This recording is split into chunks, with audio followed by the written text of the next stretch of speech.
ದೇವರು ಪ್ರೀತಿಸುವ ಪ್ರೀತಿಯ ಬಿಗ್ ಜೆ ಟಿ ವಿ ಪ್ರಿಯ ವೀಕ್ಷಕರಿಗೆ ನಮ್ಮ ಕರ್ತನಾದ ಯೇಸು ಕ್ರಿಸ್ತನ ಹೆಸರಿನಲ್ಲಿ ನಿಮ್ಮನ್ನು ವಂದಿಸಿ ಸ್ವಾಗತ ಬಯಸುತ್ತಿದ್ದೇವೆ. ಬನ್ನಿರಿ, ಇಂದು ನಾವು ಒಟ್ಟಾಗಿ ದೇವರ ವಾಕ್ಯವನ್ನು ಕೀರ್ತನೆ 71ರಿಂದ ಸಾಮ್ 71 71ನೇ ಕೀರ್ತನೆಯಿಂದ ನಾವು ಅಧ್ಯಯನ ಮಾಡಿಕೊಳ್ಳೋಣ. ಕೀರ್ತನೆ 71 ಯಾರು ಬರೆದಿದ್ದಾರೆ ನಮಗೆ ಗೊತ್ತಿಲ್ಲ. ಅನಾಮಧೇಯವಾದ ಈ ಕೀರ್ತನೆ 24 ವಚನಗಳನ್ನು ಒಳಗೊಂಡಂಥ ಒಂದು ಕೀರ್ತನೆ. ಈ 24 ಅಂತ ಹೇಳುವಾಗ ಒಂದು ದಿನಕ್ಕೆ 24. ಆದ ಕಾರಣ ಈ ಒಂದು ಕೀರ್ತನೆಯಲ್ಲಿ 24 ಎಂಬುದರ ಬಗ್ಗೆ ದಿನವೆಲ್ಲ ಎಂಬುದಾಗಿ 8ನೇ ವಚನ ದಿನವೆಲ್ಲ, 15ನೇ ವಚನ ಹಗಲೆಲ್ಲ, ಅಥವಾ 24ನೇ ವಚನದಲ್ಲಿ ದಿನವೆಲ್ಲ ಅಂದರೆ 24 hours ಎಂಬುದಾಗಿ ಸೂಚಿಸುವಂಥ ಒಂದು ಕೀರ್ತನೆ ಇದು. ಈ ಒಂದು ಕೀರ್ತನೆ 4 ಕೀರ್ತನೆಗಳಿಗೆ ಹೋಲಿಕೆಯಾಗಿದೆ. ಕೀರ್ತನೆ 22, ಕೀರ್ತನೆ 31, ಕೀರ್ತನೆ 35, ಕೀರ್ತನೆ 40. ಈ 71ನೇ ಕೀರ್ತನೆ ಈ 4 ಕೀರ್ತನೆಗಳಿಗೆ ಹೋಲಿಕೆಯಾಗುವಂಥದ್ದಾಗಿದೆ. ಇಲ್ಲಿನ ವಿಷಯಗಳು ಬಹುಶಃ ಅಲ್ಲಿ ಸ್ವಲ್ಪ, ಅಲ್ಲಿನ ವಿಷಯಗಳು ಇಲ್ಲಿ ಸ್ವಲ್ಪ, ಆ ರೀತಿಯಾಗಿರುವಂಥದ್ದು. ಯಾಕಂತ ಹೇಳಿದರೆ ಗ್ರಂಥಕರ್ತನು ಒಬ್ಬಾತನೇ ಆಗಿರುವುದರಿಂದ, the author is the same person. ಆ ಕಾರಣದಿಂದ ಈ ವಿಷಯಗಳು, ಆತನ ಒಂದು ಭಾರ ಏನಿದೆಯೋ ಅದು ಬೇರೆ ಕಡೆಗಳಲ್ಲಿ ಕೂಡ ಆತನು ರಿಪೀಟ್ ಮಾಡಲಿಕ್ಕೆ ತನಗೆ ಸರಿ ತೋಚಿದ ಹಾಗೆ ಆತನು ಬರೆದಿರ್ತಾನೆ. ಯಾವ ರೀತಿಯಾಗಿ ಸುವಾರ್ತೆ ಅಂತ ಹೇಳುವಾಗ ಯೇಸು ಕ್ರಿಸ್ತನ ಜೀವನ ಚರಿತ್ರೆ, ಅದು ಒಂದು ಸುವಾರ್ತೆ ಸಾಕಾಗಿರ್ತಿತ್ತು. ಮತ್ತಾಯನ ಬರೆದ ಸುವಾರ್ತೆ, ಆದರೆ ಮತ್ತಾಯನ ಬರೆದ ಸುವಾರ್ತೆ, ಮಾರ್ಕನ್ ಬರೆದ ಸುವಾರ್ತೆ, ಲೂಕನ್ ಬರೆದ ಸುವಾರ್ತೆ, ಯೋಹಾನನು ಬರೆದ ಸುವಾರ್ತೆ, ಈ ರೀತಿಯಾಗಿ 4 ಸುವಾರ್ತೆಗಳು ಒಳಗೊಂಡಿದೆ. ದೇವರಾತ್ಮನಿಗೆ ಅನಿಸಿತು, ಆತನ ಅನಿಸಿಕೆ ಅಥವಾ ಆತನ ಯೋಜನೆ ಪ್ರಕಾರ ಯೇಸು ಕರ್ತನ ಬಗ್ಗೆ, ತ್ರಯೇಕತ್ವದ 2ನೇ ವ್ಯಕ್ತಿಯ ಬಗ್ಗೆ 4 ಬಾರಿ ಬರಿಬೇಕೆಂಬುದಾಗಿ. ಅದೇ ರೀತಿಯಾಗಿ ಇಲ್ಲಿ ಕೀರ್ತನೆ 71 ಕೂಡ 4 ಕೀರ್ತನೆಗಳನ್ನು ಹೋಲುವಂಥದ್ದು ಆಗಿದೆ. ಒಂದೊಂದಾಗಿ ನೋಡಿಕೊಳ್ಳೋಣ ಏನಿದೆ ಈ ಕೀರ್ತನೆಯಲ್ಲಿ. ಬನ್ನಿರಿ. 1ನೇ ವಚನ, ಯೆಹೋವನೇ ನಿನ್ನ ಮೊರೆ ಹೊಕ್ಕಿದ್ದೇನೆ, ನಿನ್ನನ್ನು ನನ್ನ ಒಂದು ನಿವಾಸ ಸ್ಥಾನವಾಗಿ ಮಾಡಿಕೊಂಡಿದ್ದೇನೆ ಅಂತ ಅರ್ಥ. ಎಂದಿಗೂ ಆಶಾಭಂಗಪಡಿಸಬೇಡ, ನೀತಿ ಸ್ಥಾಪಕನಾದ ನೀನು ನನ್ನನ್ನು ಬಿಡಿಸಿ ಪಾರು ಮಾಡು. ಏನೋ ಒಂದು ಅವಶ್ಯಕತೆ ಇದ್ದರೆ, ಇದು ಒಳ್ಳೆಯ ಒಂದು ಪ್ರಾರ್ಥನೆ, ಇದು ಒಳ್ಳೆಯ ಒಂದು ಹೋಮ್ವರ್ಕ್ ಕೂಡ. ಏನೇ ಒಂದು ಅವಶ್ಯಕತೆ ಇದ್ದರೆ ಆ ಅವಶ್ಯಕತೆಗೆ ತಕ್ಕಂತೆ ದೇವರ ಸ್ವಭಾವವನ್ನು ಶಿರೋನಾಮೆಯಾಗಿ, ಹೆಸರಾಗಿ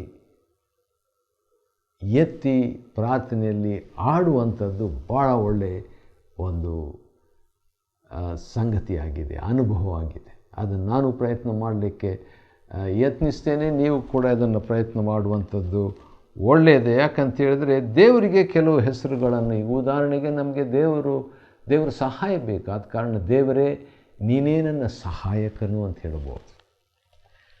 ನನ್ನ ನೀತಿ ಸ್ಥಾಪಿತವಾಗಬೇಕು. ಹಾಗಾದರೆ 2ನೇ ವಚನದಲ್ಲಿ ಬರೆದಿರುವಂತೆ ಕೀರ್ತನೆ 71:2ರಲ್ಲಿ ನೀತಿ ಸ್ಥಾಪಕನಾದ ಅಂತ ಹೇಳಿಬಿಟ್ಟು ನಾವು ಹೇಳ್ಬೋದು.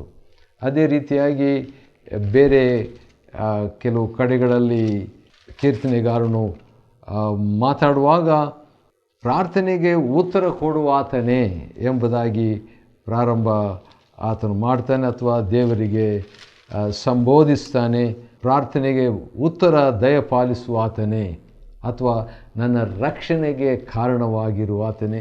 ಈ ರೀತಿಯಾಗಿ ದೇವರನ್ನು ಆ ಸಂದರ್ಭದಲ್ಲಿ ಅನುಸಾರವಾಗಿ ಪ್ರಾರ್ಥನೆಯ ಮೂಲಕವಾಗಿ ದೇವರ ಶಿರೋನಾಮೆಯನ್ನು ನಮೂದಿಸಿ ಅಥವಾ ಒತ್ತಿ ಹೇಳಿ ಘೋಷಿಸಿ ಪ್ರಾರ್ಥಿಸುವಂಥದ್ದು ಬಹಳ ಬಹಳ ಒಳ್ಳೆಯದು. ನನ್ನ ಪ್ರಾರ್ಥನೆಗೆ ಕಿವಿಗೊಟ್ಟು ಉದ್ಧರಿಸು. ಮೂರನೇ ವಚನ, ನನ್ನ ಯಾವಾಗಲೂ ಮೊರೆ ಹೋಗುವ ಆಶ್ರಯಗಿರಿಯಾಗಿರು. ಒಳ್ಳೆಯ ಒಂದು ಪ್ರಾರ್ಥನೆ.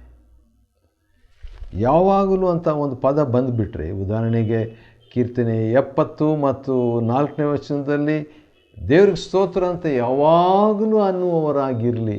ಇಲ್ಲಿ ನೋಡಿದರೆ ಇನ್ನೊಂದು ಯಾವಾಗಲೂ, ಕೀರ್ತನೆ 71 3ನೇ ವಚನದಲ್ಲಿ ನಾನು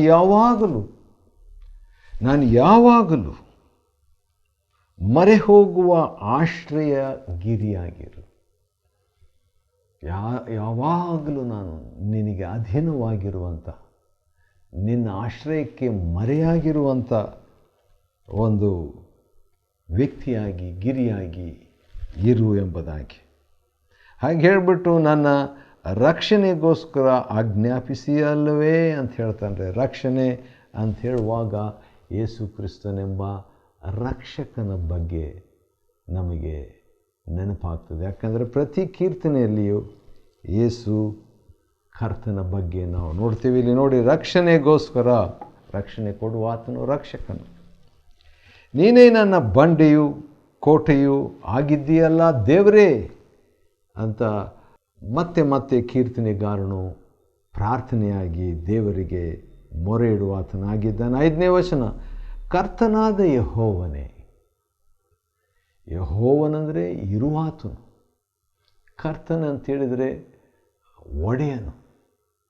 ಕರ್ತನಂದರೆ ಯಜಮಾನನು. ಕರ್ತನಂದರೆ ಅಧಿಕಾರವಿರುವವನು. ಆದ ಕಾರಣ ಯಾವಾಗಲೂ ಇರುವಾತನಾಗಿರುವ ಕರ್ತನೇ, ಸದಾ ಇರುವಾತನಾಗಿರುವ ಆಳುವಾತನೇ ಎಂಬುದಾಗಿ ಅರ್ಥ ಕೊಡ್ತದೆ. ಕರ್ತನಾದ ಯೆಹೋವನೇ ಬಾಲ್ಯಾರಭ್ಯ ಅಂದರೆ ತನ್ನ ಚಿಕ್ಕಂದಿನಿಂದ ನನ್ನ ನಿರೀಕ್ಷೆಯು ಭರವಸವು ನೀನಲ್ಲವೋ. ಭಾಳ ಚೆನ್ನಾಗಿ ಮಾತಾಡುವ ಆತನಾಗಿದ್ದಾನೆ. ದೇವರಿಗೆ ನೀತಿ ಸ್ವರೂಪನು ಅಂತ ಹೇಳ್ತಾನೆ, ಅಂದರೆ ನೀತಿ ಸ್ಥಾಪಕನಂತ 2ನೇ ವಚನದಲ್ಲಿ. 3ನೇ ವಚನದಲ್ಲಿ ಬಂಡೆ, ಆನಂತರ ಕೋಟೆ, ಆನಂತರ 5ನೇ ವಚನದಲ್ಲಿ ನಿರೀಕ್ಷೆ, ಭರವಸೆ. ಈ ರೀತಿಯಾಗಿ ದೇವರನ್ನು ಹೊಗಳಿ, ದೇವರನ್ನು ಹೆಚ್ಚಿಸಿ, ಮಹಿಮೆ ಪಡಿಸಿ ಮಾತನಾಡುವಂಥ, ಪ್ರಾರ್ಥಿಸುವಂಥ ಕೀರ್ತನೆಗಾರನ ದೃಷ್ಟಾಂತ ನಾವುಗಳು ಕೂಡ ಅನುಸರಿಸೋಣ್ರಿ. ನಾನು ಹುಟ್ಟಿದಂದಿನಿಂದ ನಿನ್ನನ್ನೇ ಆತುಕೊಂಡಿದ್ದೇನೆ. ವಾವ್, ಆಶ್ಚರ್ಯ! ಹುಟ್ಟಿದಂದಿನಿಂದ ನಿನ್ನನ್ನೇ ಆತುಕೊಂಡಿದ್ದೇನೆ. ಎಂಥ ಒಂದು ಧೈರ್ಯ, ಎಂಥ ಒಂದು ಘೋಷಣೆ, ಎಂಥ ಒಂದು ಆರಿಕೆ ನೋಡ್ರಿ. ತಾಯಿ ಹೆತ್ತಂದಿನಿಂದ ನನ್ನ ಉದ್ಧಾರಕನು ನೀನೇ. ನಾನು ಯಾವಾಗಲೂ ಹಿಗ್ಗುತ್ತಿರುವುದು ನಿನ್ನಲ್ಲಿಯೇ. ವಾವ್, ಆಶ್ಚರ್ಯ!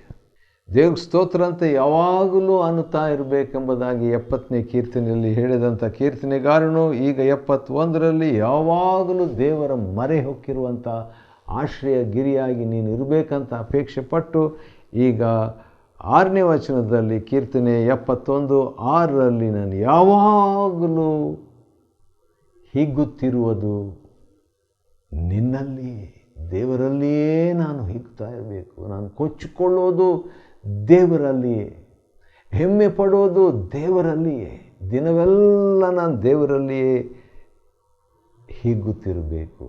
ಎಂಥ ಒಂದು ಆಶೆ, ಎಂಥ ಒಂದು ಪ್ರಾರ್ಥನೆ. ಅನೇಕರು 7ನೇ ವಚನ, ನನ್ನ ದುಸ್ಥಿತಿಗೆ ಬೆರಗಾಗುತ್ತಾರೆ, ಆದರೂ ನೀನು ನನಗೆ ಬಲವಾದ ಆಶ್ರಯ ಸ್ಥಾನವಾಗಿರುತ್ತೆ ಅಂತ ಹೇಳ್ಬಿಟ್ಟು 8ನೇ ವಚನದಲ್ಲಿ ನನ್ನ ಬಾಯಲ್ಲಿ ನಿನ್ನ ಸ್ತೋತ್ರವಲ್ಲದೆ ಮತ್ತೊಂದಿಲ್ಲ. ವಾವ್! ಬಾಯಲ್ಲಿ ಬೇರೆ ಬೇರೆ ಮಾತುಗಳು ಕೆಲವು ಸಾರಿ ನಾವು ಉಪಯೋಗ ಮಾಡ್ತೇವೆ. ಆದರೆ ಈ ಕೀರ್ತನೆಗಾರನು ನನ್ನ ಬಾಯಲ್ಲಿ ನಿನ್ನ ಸ್ತೋತ್ರವಲ್ಲದೆ ಮತ್ತೊಂದಿಲ್ಲ. ಆಶ್ಚರ್ಯ! ದಿನವೆಲ್ಲ ನಿನ್ನ ಘನತೆಯನ್ನು ವರ್ಣಿಸುತ್ತಿರುವೆನು. ವಾವ್ ವಾವ್, ಆಶ್ಚರ್ಯ! ಆನಂತರ ತನ್ನ ಒಂದು ವೃದ್ಧಾಪ್ಯದಲ್ಲಿ ನನ್ನನ್ನು ಧಿಕ್ಕರಿಸಬೇಡ, ಕೈ ಬಿಡಬೇಡ, ಆ ರೀತಿಗೆಲ್ಲ ಹೇಳಿಬಿಟ್ಟು ಕೆಲವು ಸಾರಿ ಒಂದು ವೇಳೆ ವೈರಿಗಳು ಆ ರೀತಿಯಾಗಿ ನೀನು ಮಾಡಿದರೆ ನನ್ನ ಬಗ್ಗೆ ಅವ್ರು ಹೇಳ್ಬೋದು, ನೋಡ್ದ ದೇವರು ಅವನನ್ನು ಬಿಟ್ಟಿದ್ದ, ಕೈ ಬಿಟ್ಟಿದ್ದಾನೆ, ಆದ ಕಾರಣ ಬೆನ್ನಟ್ಟಿರಿ, ಹಿಡೀರಿ, ಯಾರೂ ಇಲ್ಲ ಆತನನ್ನು ಬಿಡಿಸೋದಕ್ಕೆ ಎಂಬುದಾಗಿ ಅಂದ್ಕೋಬಾರ್ದು ಅಂತ ಹೇಳ್ಬಿಟ್ಟು, ದೇವರೇ ದೂರವಾಗಿರಬೇಡಪ್ಪ, ದೇವರೇ ಬೇಗ ಸಹಾಯ ಮಾಡು ಎಂಬುದಾಗಿ ಹೇಳಿಬಿಟ್ಟು, ನಾನಂತೂ 14ನೇ ವಚನ, ಕೀರ್ತನೆ 71:14, ನಾನಂತೂ ನಿರೀಕ್ಷಿಸಿಕೊಂಡೇ ಇರುವೆನು. I will keep hoping on you. ಆ ನಿರೀಕ್ಷೆ ನಾವು ಕಳ್ಕೋಬಾರ್ದು. ಸಮಸ್ಯೆಗಳು ಇರ್ಬೋದು, ಅಪಾರ್ಥತೆಗಳು ಇರ್ಬೋದು, ದುಃಖ ಬೀಳುವಿಕೆಗಳು, ಏರುಪೇರುಗಳು ನಮ್ಮ ಜೀವನದಲ್ಲಿ ಇರ್ಬೋದು, ಕೊರತೆ ನಮ್ಮ ಜೀವನದಲ್ಲಿ ಇರ್ಬೋದು. ಏನೇ ಇದ್ದರೂ ಕೂಡ ನಾವು ನಿರೀಕ್ಷೆಯನ್ನು ಕಳ್ಕೊಳ್ಬಾರ್ದು, ನಮ್ಮ ನಂಬಿಕೆಯನ್ನು ನಾವು ಕಳ್ಕೊಳ್ಬಾರ್ದು. ಯಾಕಂತೇಳಿದರೆ, ನಾನಂತೂ ನಿರೀಕ್ಷಿಸಿಕೊಂಡೇ ಇರುವನೆಂಬುದಂಥ ಕೀರ್ತನೆಗಾರನ ಒಂದು ಕಾರಣ ಏನಂತ ನೋಡೋಣ. ನಿನ್ನನ್ನು ಅಧಿಕಾಧಿಕವಾಗಿ ಹೊಗಳುತ್ತಿರುವೆ. ನೋಡ್ರಿ, ಆಶ್ಚರ್ಯ ಏನಂತ ಹೇಳಿದರೆ, ಸಮಸ್ಯೆಗಳು ಇದೆ, ದೇವರು ದೂರ ಹೋದಂಗೆ ಕಾಣ್ತಾ ಇದೆ, ದೇವ್ರ ಸಹಾಯ ಮಾಡಲಿಕ್ಕೆ ತಡ ಮಾಡ್ತಾ ಇದ್ದಂಗಿದೆ, ದೇವರು ಧಿಕ್ಕರಿಸ್ತಾನೇನೋ, ಕೈ ಬಿಡ್ತಾನೇನೋ ಎಂಬಂಥ ವಿಚಾರಗಳೆಲ್ಲ ಬರ್ತಾ ಇದೆ. ಆದರೂ ಕೂಡ ನಿನ್ನನ್ನು ಅಧಿಕಾಧಿಕವಾಗಿ ಹೊಗಳುತ್ತಿರುವೆನು. ವಾವ್!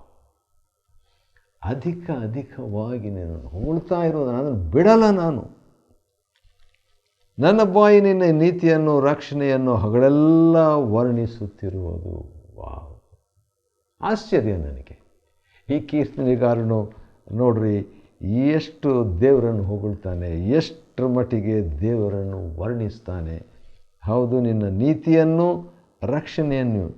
ನೀತಿ ಅಂದರೆ ಯೇಸು ಕ್ರಿಸ್ತನಿಗೆ ಸಂಕೇತ, ರಕ್ಷಣೆ ಕೂಡ ಯೇಸು ಕ್ರಿಸ್ತನಿಗೆ ಸಂಕೇತ. ಎರಡೂ ಕೂಡ, ನೀತಿ ರಕ್ಷಣೆ ಎರಡೂ ಕೂಡ ನಮ್ಮ ಕರ್ತನಾದ ಯೇಸು ಕ್ರಿಸ್ತನಿಗೆ ಸಂಕೇತ. ಅದನ್ನು ವರ್ಣಿಸ್ತಾ ಇರುವೆನು, ಯೇಸು ಕ್ರಿಸ್ತನನ್ನು ವರ್ಣಿಸ್ತಾ ಇರುವೆನು ಎಂಬುದಾಗಿ ಒಂದು ಅರ್ಥ ಕೊಡ್ತದೆ. 16ನೇ ವಚನ, ಕರ್ತನಾದ ಯೆಹೋವನೇ, ನಾನು ನಿನ್ನ ಮಹತ್ಕೃತ್ಯಗಳನ್ನು ಸ್ಮರಿಸುವವನಾಗಿ ನಿನ್ನೊಬ್ಬನ ನೀತಿಯನ್ನೇ ಪ್ರಕಟಿಸುವೆನು. ನೀತಿವಂತನು ಇಲ್ಲ, ಒಬ್ಬನಾದರೂ ಇಲ್ಲ, ಆದರೆ ಯೇಸು ಕರ್ತನೆಂಬ ನೀತಿವಂತನು ಇರೋದರಿಂದ, ಆತನು ನಮ್ಮಲ್ಲಿರೋದರಿಂದ, ಆತನ ನಿಮಿತ್ತವಾಗಿ ನಾವು ಕೂಡ ನೀತಿವಂತರಾದೆವು. ಆದ ಕಾರಣ ನೀನೊಬ್ಬನ ನೀತಿಯನ್ನೇ ನಾನು ಪ್ರಕಟಿಸ್ತಿರುವೆನು. ದೇವ್ರ ನೀತಿಯನ್ನ ಬಗ್ಗೆ ನಾವು ಕೂಡ ಪ್ರಕಟಿಸ್ತಾ ಇರಬೇಕು. ದೇವರೇ, ನೀನು ಬಾಲ್ಯಾರಭ್ಯ ನನ್ನನ್ನು ಉಪದೇಶಿಸ್ತಾ ಬಂದಿದ್ದೆ. ಇದು ಕೂಡ ನನಗೆ ಭಾಳ ಲೈಕ್ ಆಯಿತು, ಭಾಳ ಇಷ್ಟ ಆಯಿತು. ಯಾಕಂತೇಳಿದ್ರೆ, ಕೀರ್ತನೆ 71:17ನೇ ವಚನದಲ್ಲಿ ಚಿಕ್ಕಂದಿನಿಂದ ಉಪದೇಶ ಮಾಡಿದವರು ಯಾರು, ಈ ವ್ಯಕ್ತಿಗೆ ಯಾರು ಉಪದೇಶ ಮಾಡಿದ್ದಾರೆ ಅಂತ ಹೇಳ್ಬಿಟ್ಟು, ಯಾರು ಟೀಚರ್ ಆಗಿದ್ದರಂತ ನೋಡುವಾಗ, ದೇವರೇ ನೀನು ಚಿಕ್ಕಂದಿನಿಂದಲೇ ನನ್ನನ್ನು ಉಪದೇಶಿಸುತ್ತಾ ಬಂದಿದ್ದೀ. ವಾವ್! ಭಾಳ ಆಶ್ಚರ್ಯ ಅಲ್ವಾ ಈ ಕೀರ್ತನೆ 71ರಲ್ಲಿ? ನನಗಂತೂ ಆಶ್ಚರ್ಯ ರೀ. ಯಾಕಂತೇಳಿದ್ರೆ, ಚಿಕ್ಕಂದಿನಿಂದ ದೇವರು ಬೋಧಿಸ್ತಾ ಬಂದನಂತೆ ಇವನಿಗೆ. ನಾನು ನಿನ್ನ ಅದ್ಭುತ ಕೃತ್ಯಗಳನ್ನು ಇಂದಿನವರೆಗೂ ಪ್ರಚುರಪಡಿಸುತ್ತಿದ್ದೇನೆ. ಹೌದು, ಚಿಕ್ಕಂದಿನಿಂದ ದೇವರು ಬೋಧಿಸ್ತಾ ಇದ್ದಾಗ, ಚಿಕ್ಕಂದಿನಿಂದ ಆತನನ್ನು ಪ್ರಚುರಪಡಿಸ್ತಾ ಇರುವಂಥದ್ದು ಯೋಗ್ಯವೇ, ಸರಿ.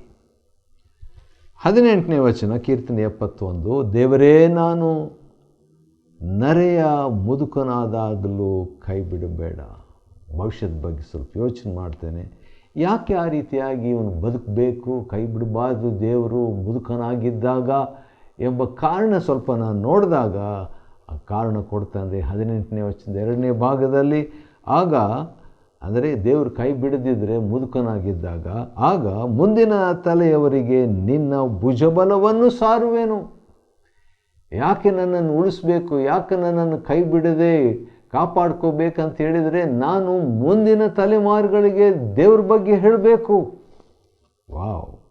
ತಲಾಂತರದವರಿಗೆಲ್ಲ ನಿನ್ನ ಪ್ರತಾಪವನ್ನು ಪ್ರಕಟಿಸುವೆನು. ಅದಕ್ಕೆ ನಾನು ಜೀವದಿಂದ ಇರಬೇಕು, ಅದಕ್ಕೆ ನಾನು ಬದುಕಿರಬೇಕು, ಅದಕ್ಕೆ ನಾನು ಕೈ ಬಿಡಬೇಡ. ಮುದುಕನಾಗಿದ್ದಾಗ ಕೂಡ ನಾನು ತಲಾಂತರವರೆಗೂ ನಿನ್ನ ಪ್ರೇಮ, ನಿನ್ನ ಪ್ರತಾಪವನ್ನು, ನಿನ್ನ ಭುಜಬಲವನ್ನು ಪ್ರಕಟಿಸ್ತಾ ಇರ್ತೇನೆ. 19ನೇ ವಚನ, ಕೀರ್ತನೆ 71:19ರಲ್ಲಿ, ದೇವರೇ, ನಿನ್ನ ನೀತಿಯು ಆಕಾಶವನ್ನು ನಿಲುಕುವಷ್ಟು ಮಹೋನ್ನತವಾಗಿದೆ. ಹೌದು, ದೇವರ ನೀತಿ ಭಾಳ ದೊಡ್ಡದು. ದೇವರ ನೀತಿ ಅಂತ ಹೇಳಿದಾಗ 1 ಕೊರಿಂಥ 1:30 ಪ್ರಕಾರವಾಗಿ ನಮ್ಮ ನೀತಿ ಕ್ರಿಸ್ತನೇ. ದೇವರಿಂದ ಬಂದ ನೀತಿ ಕ್ರಿಸ್ತನೇ. ಹಾಗಾದರೆ ಕ್ರಿಸ್ತನು ಆಕಾಶವನ್ನು ನಿಲುಕುವಷ್ಟು ಮಹೋನ್ನತನಾಗಿದ್ದಾನೆ ಎಂಬುದಾಗಿ ಕೂಡ ಅರ್ಥ. 2ನೇ ಭಾಗ 19ನೇ ವಚನ, ಮಹತ್ಕೃತ್ಯಗಳನ್ನು ನಡೆಸಿದ ದೇವರೇ, ನಿನಗೆ ಸಮಾನರು ಯಾರು? ಅದಕ್ಕೆ ಉತ್ತರ ಯಾರೂ ಇಲ್ಲ. ನಮ್ಮನ್ನು ಅನೇಕ ಕಷ್ಟ ನಷ್ಟಗಳಿಗೆ ಗುರಿ ಮಾಡಿದ ನೀನೇ ಪುನಃ ಉಜ್ಜೀವಿಸ ಮಾಡು. ನೀನೇ ನಮ್ಮನ್ನು ಕಷ್ಟಪಡಿಸಿದಿ, ಕಷ್ಟಕ್ಕೆ ಒಳಪಡಿಸಿದಿ, ಈಗ ನೀನೇ ನಮಗೆ ಉಜ್ಜೀವಿಸ ಮಾಡಿಬಿಡು ಎಂಬುದಾಗಿ ಕೇಳ್ತಾ ಇದ್ದಾನ್ರಿ. ನನ್ನ ಗೌರವವನ್ನು ಹೆಚ್ಚಿಸು 21, ನನಗೆ ಅಭಿಮುಖನಾಗಿ ಸಂತೈಸು. ನನ್ನ ದೇವರೇ, ನಿನ್ನ ಸತ್ಯತೆಯನ್ನು ಸ್ಮರಿಸುವೆನು. ದೇವರ ನಂಬಿಗಸ್ತಿಕೆಯನ್ನು, ಸತ್ಯತೆಯನ್ನು ಸ್ಮರಿಸುವೆನು. ಸ್ವರಮಂಡಲದಿಂದ ನಿನ್ನನ್ನು ಸಂಕೀರ್ತಿಸುವೆನು. ಇಸ್ರಾಯೇಲರ ಸದಮನ ಸ್ವಾಮಿಯೇ, ಕಿನ್ನರಿಯ ನಡೆಸುತ್ತಾ ನಿನ್ನನ್ನು ಭಜಿಸುವೆನು. ಆಶ್ಚರ್ಯ. ಯಾಕಂತೇಳಿದ್ರೆ ದೇವರ ಒಂದು ಸಹಾಯವನ್ನು, ಎಷ್ಟೊಂದು ಪ್ರಾರ್ಥನೆ, ದೇವರನ್ನು ಸಂಬೋಧಿಸಿ ದೇವರನ್ನು ಕರೆದು ಪ್ರಾರ್ಥಿಸುವ ವ್ಯಕ್ತಿ ಆಗಿದ್ದಾನೆ ಈ ಕೀರ್ತನೆಗಾರನು.